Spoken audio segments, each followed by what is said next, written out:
Welcome to this series of tutorials where we're going to use Fusion 360 to model the desktop lamp project. So you'll start with a screen like this, and it's always good practice just to save right at the beginning in a known location, just so your project has a name.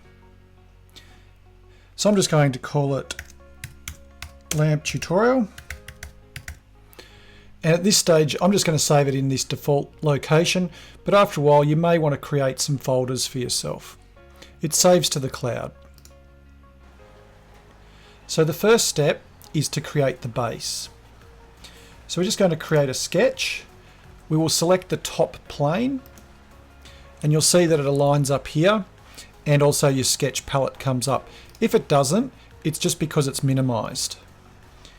We need a 2-point rectangle. This menu opens up and you can see there's a lot of other different kinds of shapes and features in there. But in this case, we just need a 2-point rectangle. I'm going to left click on the origin, move up, and before I click again, I'm just going to type 200 tab 28, press enter. And we're going to finish that sketch because that's all we need for the base. We're now going to extrude it. We're going to go up 25. There we go. You'll see over here it's created this as a body. I'm going to left click on that, right click, and create a component from the body. So it's actually changed it from a body to a component, and there is a reason for this. There's actually two parts of the base and they are identical. So basically if I change it into a component, I can then copy it, and whatever I do to one happens to the other. It just saves me a little bit of time. So I'm just going to rename that. So I'm just going to select it, double click on it, and I'm just going to call it base. Press enter, and you'll see it's given it a number. Now whilst that is still selected, I'm then going to use my move copy tool. Very important now, I'm just going to select create copy, and I'm going to move another base out here. I'll move it out, say 150 millimeters. Okay. Alright, so now I've got my two bases over here, and you'll see shortly that what I do to this one is going to happen to this one as well. The other thing I'm going to do is I'm going to do some assembly, and in the assembly there's going to be some parts that are fixed, but then some parts that move. Now when you've got parts that move, you at least need to have one piece of your assembly attached to the ground. So I'm going to select base 2, right click, ground. So that anything that's attached to that now won't move. Alright, so I'm going to do a new sketch because I'm going to create a cross halving joint. So again, create sketch. Now in this case the sketch plane is going to be the top piece of this component, so I'm going to left click on that, and there it is. Now I need my line tool, which is this one here.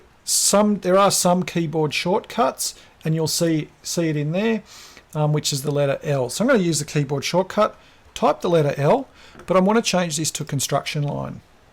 And basically what I want to do is I want to find the midpoint of this part here, and generally if you hover down an edge, you'll start to see it'll kind of intuitively find it automatically.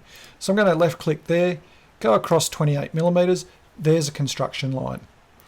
Now the next line I want is not a construction line, and I want it to be 14 millimeters above this line here. So basically it might just come in a little bit closer so you can see a bit better. I'm just going to draw a line across. I'm going to use my dimension tool, and again you'll see there the keyboard shortcut is the letter D, so I type D, click on this line, click on my construction line, and that's going to be 14. There we go. Now I'm going to need another line down here, and it needs to be 14 millimeters. But instead of using the dimension to locate it, what I do know is that it needs to be, whatever this is, this one needs to be the same. So I'm going to use a constraint. So again, L for line. I'm going to come across. I might have actually accidentally found that 14 millimeters, maybe not. Then I'm going to go up to my constraints and I'm going to go symmetry. And then what I will do is I'm going to select this line here, and then my construction line, and it's going to make it symmetrical. So I can then change, and I'll just demonstrate that to you. I'm just going to press escape. If I select this dimension here and change it to 10, it will change the other one to 10 as well. This is what's called parametric modeling. Now I'm not going to use parametric techniques that much on this project, but I'll be using more and more as I go. So again, I'm just going to change that to 14. And again, I'll finish the sketch. Okay, so basically I now want to continue completing my cross halving joint here. So it's an extrude, but in this case we're going to take material away. So I'm going to select that face there, that little face that I've created, and we're going to be going halfway through this piece. So if it's 25 millimeters thick, obviously we're going to go minus 12.5. There we go. And as you can see, what it's done to one, it's done to the other. Now we might as well assemble this before we move on to the next piece. So we'll go to assembly.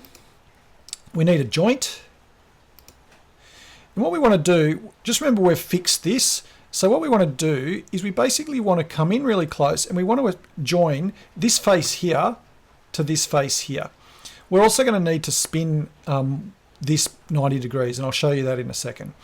So we'll come in very close so you can see, and I'm going to hover over that little blue line there, left click.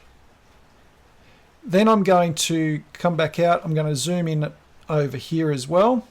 I'll come in really close even though I can see it there. And again, I'm going to select that blue line there. Now you'll see it's sort of aligned up properly, but we actually need to change it by 90 degrees. So just type 90 and enter. And there we go. We've now got our base assembled.